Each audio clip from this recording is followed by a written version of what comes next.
Right ఇక Maoist central military commission ఈ కమిటీనే మావోయిస్టులకు ఓ దిక్సూచి ఎప్పుడు ఏం చేయాలి సిద్ధాంతాన్ని ముందుకు ఎలా తీసుకెళ్లాలి ప్రణాళికలు రచించడం వాటిని అమలు చేయడం ఇలా ఏం చేయాలన్నా ఈ కమిటీనే చేయాలి. సింపుల్ గా చెప్పాలంటే మావోయిస్టులకు ఆదేశాలు ఇచ్చే మెదడు లాంటిది ఈ కమిటీ.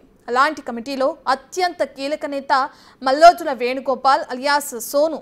ఆయన ఇప్పుడు అస్త్ర సన్యాసం చేశారు. తన ఆయుధాలను వదిలేసి మహారాష్ట్ర సీఎం దేవేంద్ర ఫడ్నవీస్ ముందు లొంగిపోయారు. ఆయుధాలను అప్పగించారు. ఇక ఆయనతో పాటు మరో 60 మంది మావోయిస్టులు కూడా పోలీసుల ముందు లొంగిపోయారు. నిజానికి ఇది భద్రతా సిబ్బంది సాధించిన అతి పెద్ద విజయం. ఒక్క చుక్క రక్తం చిందించకుండా, ఒక్క బుల్లెట్ పేల్చకుండా భద్రతా దళాలు ఓ పెద్ద విజయాన్ని సాధించాయని చెప్పాలి.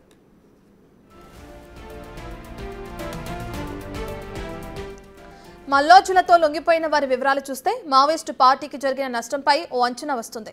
2 జోనల్ కమిటీ సభ్యులు, 10 మంది డివిజన్ కమిటీ సభ్యులు, ఇతర దళాలకు చెందిన ముఖ్య నేతలు. అంతెందుకు ఆయన భార్య విమల అలియాస్ తారా కూడా దండకారణ్య స్పెషల్ జోనల్ కమిటీ సభ్యురాలే. సో లొంగిపోయిన వారెవ్వరూ కూడా సామాన్యులైన వారు కాదు. ఒకప్పుడు దండకారణ్యాన్ని దడదడలాడించిన వారే. భద్రతా సిబ్బంది అడుగు పెట్టేందుకు 1కి 2 సార్లు ఆలోచించేలా చేసిన వారే. ఎన్నో ప్రణాళికలు రచించి అనేక మంది భద్రతా సిబ్బందిని హతమార్చిన వారే. అలాంటి వ్యక్తులు ఇప్పుడు పోలీసుల ముందు లొంగిపోయారు. అందుకే ఈ విషయాన్ని పోలీసులు, ప్రభుత్వం తమ విజయంగా భావిస్తుంది.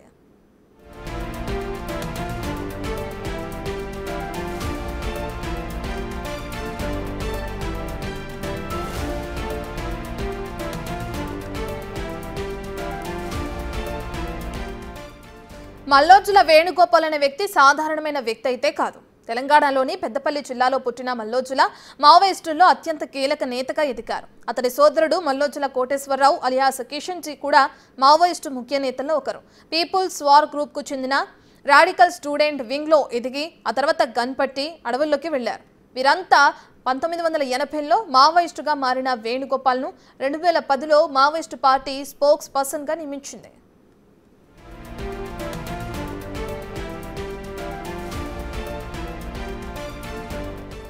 వేణుగోపాల్, అభయ్, భూపతి, వివేక్, రాజన్ ఇలా పేర్లు మారినా ఆయన మాత్రం ఒక్కరే. మావోయిస్టు పార్టీ సిద్ధాంతకర్తగా, కమ్యూనికేషన్ స్పెషలిస్టుగా ఉన్నారు. దండకారణ్యానికే పరిమితమైన మావోయిస్టులకు ప్రపంచానికి మధ్య వారధిగా ఉండేవారు మల్లోజుల వేణుగోపాల్. అలాంటి వేణుగోపాల్ అస్త్ర సన్యాసం అనేది ఇప్పుడు మావోయిస్టులకు తగిలిన ఎదురు దెబ్బల్లో అతి పెద్దది.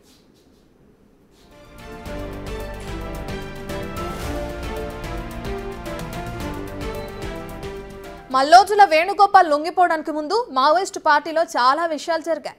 ఆయుధాలు వదిలి జనజీవన స్రవంతిలో కలవాలని, పార్టీని కాపాడుకునేందుకు ఇదొక్కటే మార్గమని ఆయన ఓ లేఖను రిలీజ్ చేశారు. ఆ తర్వాత ఆయన మరో 2 లేఖలను రిలీజ్ చేశారు. తెలంగాణలోని మావోయిస్టులు కూడా లొంగిపోవాలంటూ అందులో రాశారు. ఇవి పెద్ద దుమారాన్నే రేపాయి. ఏకంగా మావోయిస్టు పార్టీ ఆయనను ఓ ద్రోహిగా ప్రకటించింది.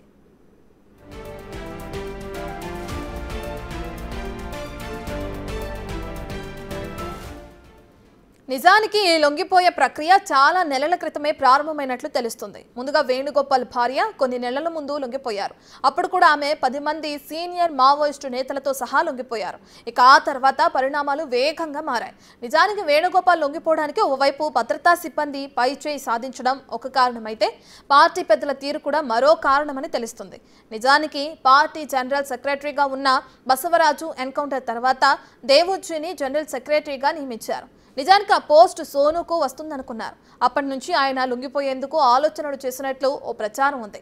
దీనికి తోడు భద్రతా సిబ్బంది సెంట్రల్ కమిటీ సభ్యులను ఒక్కరొక్కరిగా ఎన్కౌంటర్స్లో మట్టు పెడుతుండటంతో మళ్లీ ఆయన ఆలోచనల్లో పడ్డారు. ఒకవేళ లొంగిపోవడానికి వచ్చిన సమయంలో ఎన్కౌంటర్ చేస్తే పరిస్థితి ఏంటన్నది ఆయన ఆలోచన. అందుకే నమ్మకం కోసం చాలా సమయం ఎదురు చూసినట్లు తెలుస్తుంది.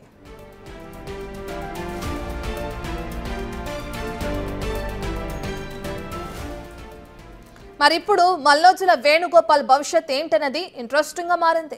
మావోయిస్టు నెట్వర్క్ ఎలా నడుస్తుంది, ఎక్కడ ఏముంది, ఎవరు ఏ డివిజన్ను లీడ్ చేస్తారు, ఇలా అన్ని విషయాలు ఆయనకు తెలిసినవే. ఏదేమైనా మల్లోజుల లొంగిపోయిన తర్వాత చాలా మంది మావోయిస్టులు లొంగిపోయేందుకు సిద్ధంగా ఉన్నారని తెలుస్తుంది. రానున్న రోజుల్లో ఛత్తీస్గఢ్లో మరిన్ని లొంగుబాటులు ఉండడం ఖాయంగా కనిపిస్తుంది.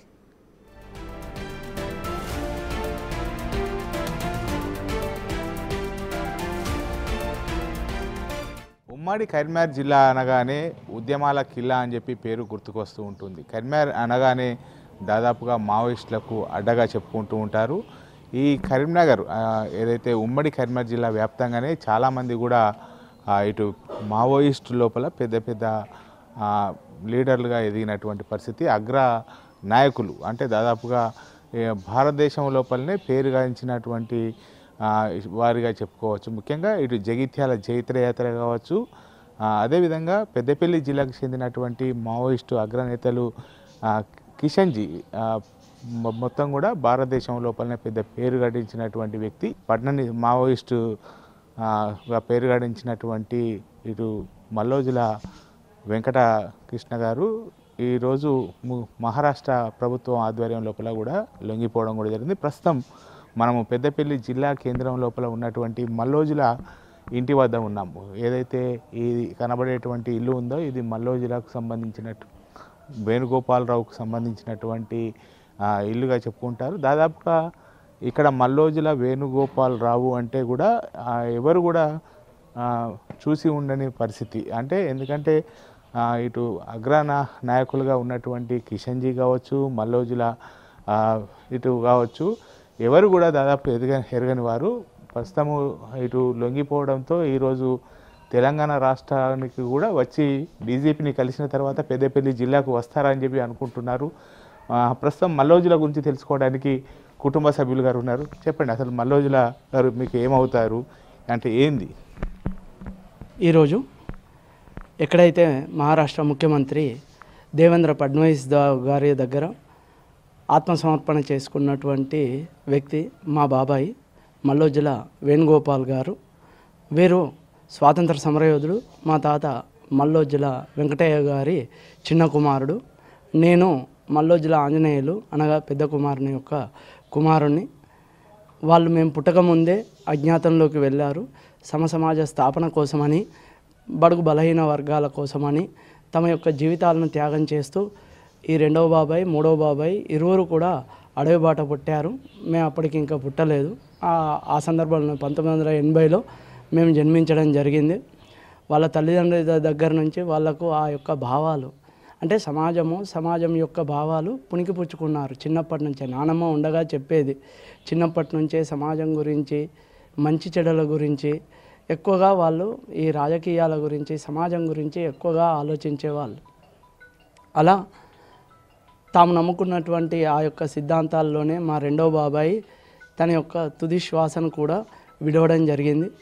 ఈరోజు మూడవ బాబాయి మారుతున్నటువంటి కాలమాన పరిస్థితులకు అనుగుణంగా తాను తీసుకున్నటువంటి నిర్ణయాన్ని మేము స్వాగతిస్తున్నాం, ఆనందిస్తున్నాం. ఇంతకుముందే పేపర్లలో, టీవీలలో కనబడుతూ ఉంది. తాను ఆత్మసమర్పణ చేసుకున్నాడు దేవేంద్ర ఫడ్నవీస్ గారి దగ్గర, మహారాష్ట్ర ముఖ్యమంత్రి దగ్గర అని టీవీల్లో చూడడం జరిగింది. అంటే మీ కుటుంబం నుంచే కిషన్జీ కావచ్చు, వేణుగోపాలరావు గారు కావచ్చు వెళ్ళారు అంటే సమాజాన్ని పునర్నిర్మాణం, ఎందుకంటే అప్పుడు ఉన్నటువంటి పరిస్థితుల లోపల సమాజం కోసం అడుగు బాట పట్టారు. అంటే మీకు ఎలా అనిపిస్తుంది? మీరు కూడా చిన్నప్పటి నుంచి కూడా మా బాబాయిలు ఇట్లా అని చెప్పి వినడమే కదా, మీ నాన్నమ్మ చెప్పిన వాటి ప్రకారం వినడం కదా? పేపర్లలో, టీవీలలో వచ్చేదే చూసాం తప్ప ప్రత్యక్షంగా మా బాబాయ్ యొక్క ప్రేమ మాకు తెలియదు. మా కుటుంబం యొక్క ప్రేమ మా బాబాయ్కి కూడా నిజంగా తెలియదు. వాళ్ళు కుటుంబాన్ని త్యాగం చేసి, వాళ్ళ జీవితాలను త్యాగం చేసుకొని వాళ్ళు నమ్మినటువంటి సిద్ధాంతాల కోసం అడవి బాట పట్టారు. అప్పటి నుంచి 1980 నుంచి ఈనాటి వరకు కూడా ఈ కుటుంబంతో ఎలాంటి సంబంధాలు లేవు. పేపర్లలో, టీవీలలో అందరు చదివినట్టుగా, చూసినట్టుగా మేము చూసడమే తప్ప ప్రత్యక్షమైనటువంటి సంబంధాలు లేవు. అంటే ఈరోజు లొంగిపోతున్నారు దాదాపుగా. ఇప్పుడు ఫడ్నవీస్ ఆధ్వర్యం లోపల కొద్దిసేపటి క్రితమే లొంగిపోయారు. అంటే డీజీపీ గారిని కలిసి మళ్ళీ పెద్దపల్లికి వస్తాడనేటువంటి సమాచారం కూడా అందుతుంది. అంటే ఒకవేళ వస్తే మీకు ఎట్లా? ఆనందం, స్వాగతిస్తున్నాము. తప్పకుండా కూడా రావాలి. ఆయన మా కుటుంబ సభ్యుడే కదా, తప్పకుండా కూడా మమ్మల్ని కలవాలి. కష్టంలో కానీ, సుఖంలో కానీ ఆయన ఎప్పుడు కూడా మాకు అండగా లేడు. మా నాన్న ఒంటరిగానే ఇంతవరకు కూడా తీసుకొని వచ్చిండు ఈ కుటుంబాన్ని.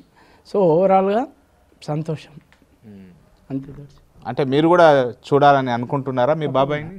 తప్పకుండా చూడాలి. అధికారుల నుంచి కానీ, పోలీసుల నుంచి కానీ, ప్రభుత్వం నుంచి కానీ ఇప్పటివరకు ఏ సమాచారం లేదు. ఎట్లయితే మీరు కానీ ఊర్లో వాళ్ళు, వాడలో వాళ్ళు ఎట్లయితే పేపర్లలో టీవీలలో చూసి సమాచారం తెలుసుకుంటారో ఆ విధంగానే సమాచారం తెలుసుకోండి తప్ప అంతకన్నా ఎక్కువ ఏముంది. కిషన్ జీ గారు చనిపోయినప్పుడు మీరు చూసారా అతను? చూసాము. విగత జీవిగా వచ్చాడు. అప్పుడు తల్లి ఉండే. విగత జీవిగా వచ్చి తనను చాలా దుర్భరమైనటువంటి స్థితుల్లోకి నెట్టివేయడం జరిగింది. చాలా దుఃఖపడ్డది. తాను చివరికి చనిపోయే ముందు వరకైనా కూడా చిన్న కుమారుడినైనా చూస్తానో అనేటువంటి ఆశతోటి ఉండే, కానీ ఆ ఆశ కూడా నెరవేరలేదు.